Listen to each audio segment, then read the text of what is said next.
अब हम ये जो माइक्रो ऑर्गेनिज्म चैप्टर के बारे में पढ़ने वाले हैं, so now we are going to start with the useful micro organisms.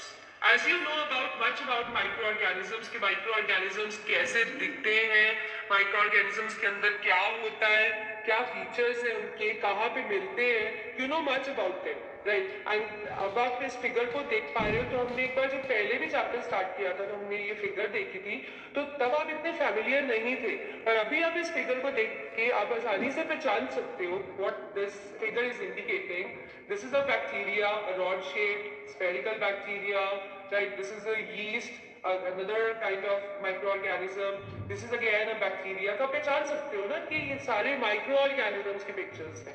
So now we are going to start with the useful microorganisms, that how they can be useful to us.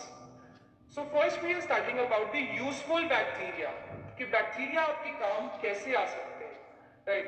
पहली बात तो बहुत सारे bacteria जो है वो decomposers की तरह काम करते हैं। डिकम्पोजर्स का मतलब क्या होता है?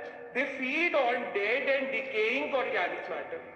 कोई भी प्लांट या एनिमल से बना हुआ मैटर होता है ऑर्गेनिक मैटर, तो कोई भी ऑर्गेनिक मैटर जो खराब हो रहा है या खराब हो चुका है उस पे फीड करते हैं ये, और फीड करके they actually release nutrients out of this matter and add this nutrient into soil, air, water, etc.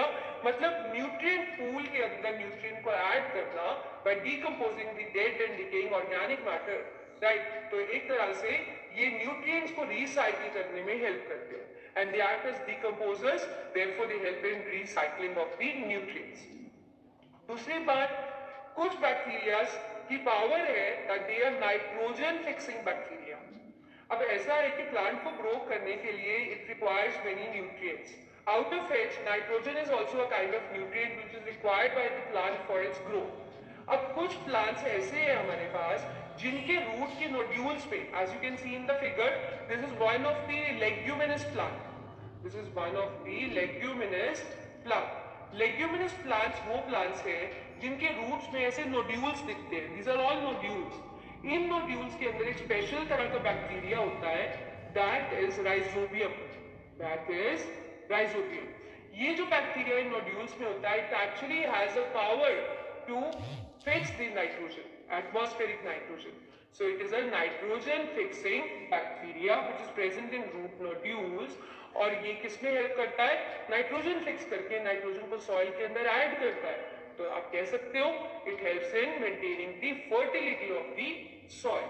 मतलब सॉइल के अंदर सारे न्यूट्रिएंट्स रहे जिसमें से नाइट्रोजन भी एक है, उसके कंटेंट को मेंटेन करने में हेल्प करता है. कुछ bacterias they help in treating sewage, और सीवेज को ट्रीट करके they help in producing the biogas. आपको पता है कि बायोगैस एक फ्यूल है, राइट, और ये बायोगैस आप अलग अलग पर्पसेस के लिए एज अ फ्यूल यूज करते हो. तो ये बायोगैस कैसे प्रोड्यूस होती है? सीवेज को, जो बायोगैस प्लांट्स होते हैं उनमें सीवेज का यूज होता है, वहां पे बैक्टीरिया अपने आप डेवलप करते हैं, इसको डिकम्पोज करते हैं, और as a result what you get is a fuel, that is biogas, a safe fuel which can be used for many purposes. ऐसे ही बहुत सारे हर्बीवोर्स हैं. हर्बीवोर्स कौन से होते हैं? जो कि प्लांट्स खाते हैं, right, which feed on, they are plant eaters you can say. तो बहुत सारे हर्बीवोर्स के अंदर कुछ ऐसे बैक्टीरिया स्टमक में which can actually help in digesting the cellulose, but we are lacking that kind of bacteria. हम humans के अंदर वो बैक्टीरिया नहीं है, right? लेकिन जो herbivores हैं, they have cellulose digesting bacteria in their stomach which can actually digest the cell wall also. Plants की cell wall किससे बनी होती है? cellulose से बनी होती है ना. तो they can actually digest the cellulose of the cell wall as they are having the digesting bacteria, a special kind of bacteria in their stomach. तो इसका मतलब herbivores में बहुत important काम कर रहे हैं.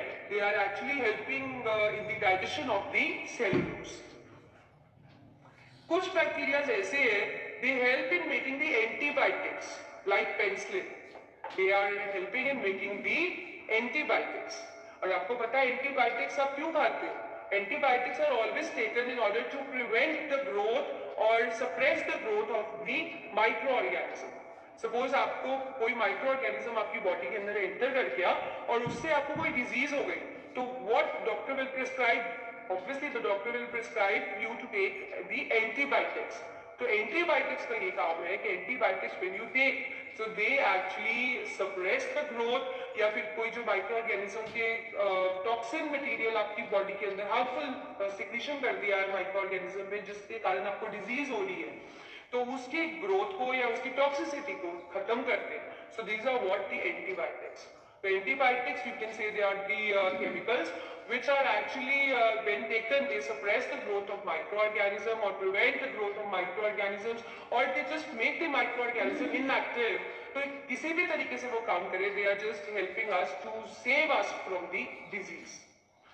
ऐसे ही कुछ बैक्टीरिया ऐसे हैं, they help in making different products like vinegar, ethanol, etc. As you can see, this picture is indicating a vinegar, जिसको आप commonly सिरका की तरह कहते हो.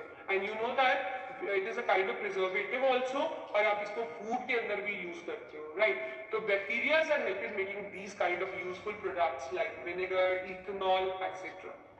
Few bacteria they are used in tanning of leather. They are used in the tanning of leather, and some bacteria are also used in a research as a research tools also. So bacteria, तो आप देखिए कितना important काम कर रहे हैं. They are actually serving an important use in each and every industry, almost in every industry, in every field, right? तो bacteria are very important. इनकी usefulness तो बहुत ज़्यादा है, जो कि आपने देखा भी है अभी कि कहाँ पे कितने important काम कर रहे हैं. ऐसे ही कुछ बैक्टीरिया जो है हमारे पास, they promotes curd formation. अब कैसा कर्ड कैसे बनाते हो? आप दूध लेते हो, you take milk, right? इसको आप थोड़ा सा गर्म करते हो, थोड़ा सा वार्म करते हो, फिर आप इसके अंदर 1 स्पून दही का डालते हो, राइट? आप इसके अंदर 1 स्पून दही का डालकर इसको मिला देते हो and then you cover it and store in a warm condition. तो क्या होता है कि जब आप उसके अंदर कर्ड का स्पून डालते हो थोड़ा सा, तो कर्ड के अंदर एक लैक्टोबैसिलस बैक्टीरिया होता है. कौन सा बैक्टीरिया? लैक्टोबैसिलस. ये बैक्टीरिया पूरा का पूरा दूध को कर्ड में कन्वर्ट कर देता है. So obviously bacteria is promoting a curd formation, it is turning milk to curd, so obviously they are helpful in formation of the curd also. ऐसे ही they are used in the baking industries also for making breads, pastries, cakes, etc. तो ये जो आप इनको pastries, cakes, breads जो आप enjoy करते हो, these are all actually made by the use of the bacteria, right? तो ये सारे products आपको bacteria करके ही मिल पाते हैं. Now we are going to focus on useful fungi. जैसे कि आपने fungi के बारे में भी पढ़ा है, तो fungi कैसा दिखता है आपको पता है. Now we are going to study that how fungi is useful to you. पहली चीज तो they are again acting as a decomposer. मतलब normally सारे microorganism decompose करते हैं, so fungi is also one of it that ये भी dead and decaying organic matter को feed करके nutrients को nutrient pool में add करता है ताकि nutrient recycle हो पाए. ऐसे ही it is used in making antibiotics also. जैसे कि अभी हमने डिस्कस किया कि antibiotics are those medicines which are taken in order to suppress the growth of the microorganism or in order to prevent cure will be the perfect word, in order to cure the disease. So this is what you take from outside, that is antibiotics, right? So fungi से भी antibiotics इस तरीके के बहुत सारे बनते हैं which are actually taken against many diseases in order to prevent those diseases. ऐसे ही yeast जो है it is used in making alcoholic beverages and bread, idli, etc.